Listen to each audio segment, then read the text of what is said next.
Hello, students. Good morning. Hope you are all doing good at your place. This is Ramesh Sharma, and welcome you all in this online class of Business Study, class 12, Marketing, विपणन.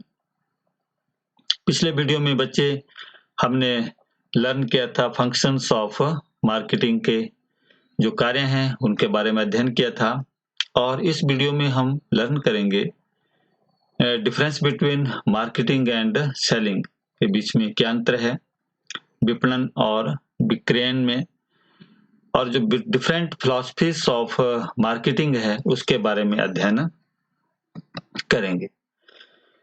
तो marketing, विपणन एवं विक्रय में तुलना. विपणन एक व्यापक शब्द है जो विभिन्न गतिविधियों के समूह को संदर्भित करता है, जिसमें विक्रय भी एक भाग होता है. विपणनकर्ता बिक्री करने से पूर्व विभिन्न कार्य जैसे उत्पादन के प्रकार एवं डिजाइनिंग का नियोजन करता है और कीमत का निर्धारण, वितरण माध्यम का चयन इत्यादि कार्य करता है. विक्रयण प्रचार, संवर्धन, विक्रय कला के माध्यम से माल एवं बिक्री को संदर्भित करता है, और विक्रयण का जो मुख्य उद्देश्य है वो ग्राहक को उत्पाद बेचना होता है, और विक्रयण से उत्पाद को रोकड़ में बदला जा सकता है. तो इसके जो बेसिक जो डिफरेंस हैं बिटवीन मार्केटिंग एंड सेलिंग, विक्रयण और विपणन में जो अंतर है, नंबर 1 है part of the process versus wider term, यानी कि प्रक्रिया का अंग बनाम व्यापक मद. तो इसका जो क्षेत्र है वो विस्तृत है और इसका जो क्षेत्र है सेलिंग का वो संकुचित है. ट्रांसफर ऑफ टाइटल, यानी कि स्वामित्व हस्तांतरण बनाम ग्राहक आवश्यकताओं की संतुष्टि. तो जो मार्केटिंग है, विपणन है, इसका जो केंद्र बिंदु है वो ग्राहकों की आवश्यकता की संतुष्टि करना है, और इसका जो केंद्र बिंदु है वो विक्रेता द्वारा क्रेता को वस्तु का स्वामित्व हस्तांतरण करना है. Number 3, profit through sales versus customer satisfaction, यानी कि अधिकतम विक्रय द्वारा लाभ बनाम ग्राहक संतुष्टि द्वारा लाभ. तो जो विपणन है इसमें इसका मानना है कि जो लाभ है वो उपभोक्ता संतुष्टि द्वारा जो है वो लाभ अर्जित करने को प्राथमिकता दी जाती है, और विक्रयण में अधिकतम विक्रय द्वारा लाभ अर्जित करने को प्राथमिकता दी जाती है. Start and end of the activities, यानी कि विक्रियों का प्रारंभ एवं अंत. तो इसमें विपणन में वस्तु निर्माण का विचार आते ही विपणन क्रिया प्रारंभ हो जाती है, और इसका अंत ग्राहकों के संतुष्ट हो जाने के बाद होता है. और विक्रयण में क्रिया जो है वस्तुओं के उत्पादन के बाद प्रारंभ होती है और विक्रय हो जाने के बाद यह क्रिया समाप्त हो जाती है. महत्व में अंतर, इसके अंतर्गत उपभोक्ता संतुष्टि को महत्व दिया जाता है, कंज्यूमर सेटिस्फैक्शन, और इसके अंतर्गत विक्रयण के अंतर्गत विक्रेता संतुष्टि को महत्व दिया जाता है. और जो रणनीति है, स्ट्रेटजी है, इसके आधार के अनुसार इसमें 4 P's वो कौन कौन से? Product, promotion, pricing and physical distribution जो है उस पर ध्यान केंद्रित होता है. और इसमें जो सिंगल P है, ओनली प्रमोशन, अर्थात बिक्री वृद्धि पर ध्यान केंद्रित होता है. तो ये थे इसके जो basic difference between marketing and selling. Next है बच्चे फिलॉसफीज ऑफ मार्केटिंग मैनेजमेंट. इसमें डिफरेंट फिलॉसफीज हैं, 5 फिलॉसफी हैं. Production concept, product concept, selling concept, marketing concept and societal marketing concept, यानी कि उत्पादन विचारधारा, उत्पाद विचारधारा और बिक्री विचारधारा, विपणन विचारधारा एंड सामाजिक जो है विपणन विचारधारा. तो हम इसको 1 by 1 अभी लर्न करेंगे. नंबर 1 है प्रोडक्शन कंसेप्ट. इसके अंतर्गत जो फिलॉसफी है, ये जो कंपनियां इस दर्शन अथवा विचार का अनुसरण करती हैं, उनका मानना है कि यदि वस्तुएं सेवाएं सस्ती हों और उन्हें सभी जगह उपलब्ध कराया जा सके तो बिक्री की कोई समस्या नहीं होगी.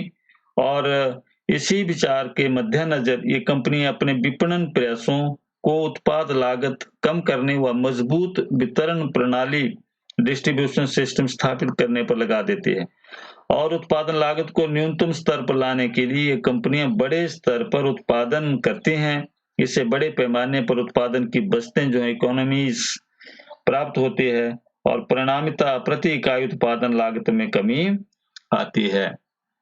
तो cheap production can be sold easily if it is made available at many places और इसका मेन फोकस होता है more quality, low cost of production and perfect distribution system and इसका जो end profit through maximisation maximum production के द्वारा जो है लाभ को अर्जित करना होता है।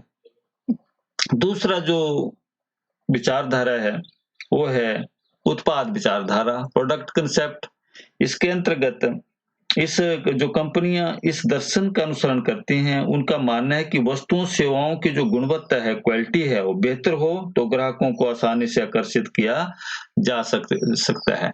यानी कि products of good quality attracts customers और इसका जो मेन फोकस है वो क्वालिटी ऑफ प्रोडक्ट्स पर है और profit through providing quality products, जो क्वालिटी प्रोडक्ट के आधार पर जो है हम जो है इसका जो उद्देश्य है वो बढ़िया क्वालिटी उत्पादों की ओर आकर्षित होते हैं। बिल्कुल ठीक है, लेकिन उत्पाद क्रय करने का मात्र यही आधार नहीं है। ग्राहक माल के मूल्य, उपलब्धता आदि को भी देखते हैं। अच्छी क्वालिटी और अधिक मूल्य वाला जो माल ग्राहक का बजट बिगाड़ सकता है, अतः कहा जा सकता है कि केवल गुणवत्ता ही विपणन सफलता का एकमात्र रास्ता नहीं है। एंड नंबर 3 है सेलिंग कंसेप्ट, यानी कि बिक्री विचारधारा। बिक्री विचारधारा का जो कंपनी इस दर्शन का अनुसरण करते हैं उनका मानना है कि ग्राहकों को अकेला छोड़ देने से बात नहीं बनेगी, बल्कि उन्हें अपनी ओर आकर्षित करने के लिए विशेष प्रयास करने की जरूरत है। अर्थात वस्तुएं खरीदी नहीं जाती बल्कि उन्हें बेचा जाता है। The goods are not bought by the customers, they have to be sold to them. इस फिलॉसफी पर केंद्रित है और इसका मेन फोकस है attracting customers and educating customers को शिक्षित करना भी जरूरी है और उसका जो प्रॉफिट थ्रू मैक्सिमम जो है सेल के आधार पर जो है इसका जो उद्देश्य है। एंड नेक्स्ट है number 4 marketing concept. Marketing concept इसके अंतर्गत ये जो फिलॉसफी है, ये इस विचारधारा के जो कंपनियां इसका अनुसरण करती हैं उनका मानना है कि जो उपभोक्ता की संतुष्टि है वो कंज्यूमर सेटिस्फैक्शन जो है वो द्वारा ही सफलता प्राप्त की जा सकती है। अर्थात इसका आधार यह है कि कंपनियों को वो वस्तुएं सेवाएं उत्पन्न करनी चाहिए जो उपभोक्ता चाहते हैं, ना कि वे जो वह कर सकती हैं। अर्थात वे उसको नहीं बेचते जो बना सकते हैं, बल्कि वे वह बनाते हैं जो वो बेच सकते हैं। They don't sell what they can make, but they make what they can sell. Okay, तो इसका जो मेन फोकस है वो है कंज्यूमर सेटिस्फैक्शन और प्रॉफिट थ्रू कंज्यूमर सेटिस्फैक्शन। इसका जो है अंत है ये चाहती है कि जो इसका जो लाभ हो वो उपभोक्ताओं की संतुष्टि द्वारा ही, जो उनको संतोष प्राप्त होता है वस्तुओं को प्रयोग करने से, उसके द्वारा जो लाभ कमाया जाता है वही होना चाहिए। ये जो विचारधारा है विपणन विचारधारा। एंड नेक्स्ट है सोशिएटल मार्केटिंग कंसेप्ट, यानी कि सामाजिक विपणन विचारधारा। इसके अंतर्गत यह दर्शन उपभोक्ता संतुष्टि कंज्यूमर सेटिस्फैक्शन पर ही नहीं बल्कि उपभोक्ता कल्याण, सामाजिक कल्याण पर भी जोर देता है। यह विचारधारा विपणन विचारधारा से एक कदम आगे चलती है। इसके अंतर्गत कहा गया है कि मात्र उपभोक्ता संतुष्टि से बात बनने वाली नहीं है, बल्कि पूरे समाज की भलाई को ध्यान में रखना होगा। जैसे मान लीजिए कंपनी ऐसे वाहन तैयार करती है जिसमें पेट्रोल की तो कम खपत होती है लेकिन उसमें प्रदूषण बढ़ता है। इससे केवल उपभोक्ता संतुष्टि होगी, सामाजिक कल्याण नहीं होगा। तो सामाजिक कल्याण के अंतर्गत मुख्यतः 2 तत्वों को सम्मिलित किया जाता है, उच्च स्तरीय मानव जीवन तथा प्रदूषण रहित वातावरण। अतः इस दर्शन को मानने वाली कंपनियां अपने सभी विपणन प्रयास उपभोक्ता संतुष्टि व सामाजिक कल्याण पर लगा देती हैं।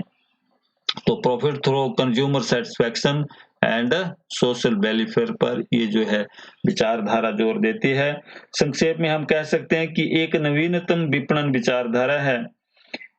इसे अपनाने वाली कंपनियां लंबे समय तक अच्छे लाभ अर्जित कर सकते हैं।